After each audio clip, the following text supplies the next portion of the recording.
ba?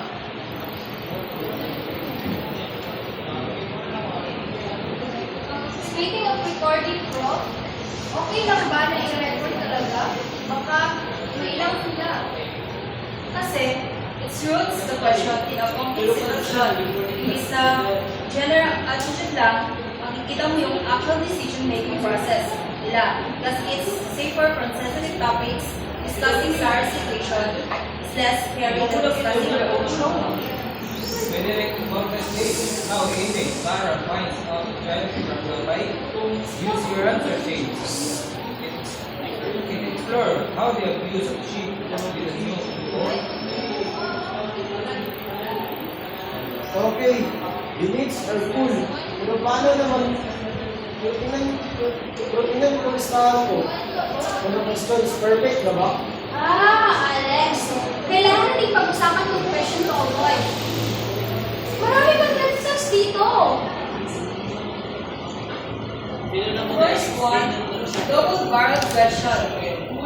Sabi mo dito, do you support teacher enrollment in educating staff and training courses? Paano kung support nila yung isang pero yung isa hindi? Mahilig sila isang tanong, isang topic lang dapat.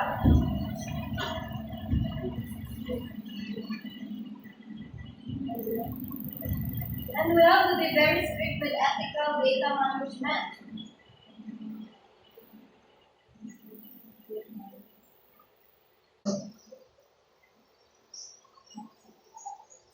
And look, this one's a six. And look at this one, jargon-heavy questions. How do Articles 8 and 12 of the Human Rights Act impact social work? Alex, baka hindi nila kabisado yung articles. Explain it in simple terms. And Alex, what is this? A little analytic recall? I have an completed the assessment in this period. And 5 years ago, sino makalala nun? Memory is not hard to drive. So actually guys, pinaka-importante is yung reading questions. Huwag mong sabihin, don't you agree that the new policy is bad?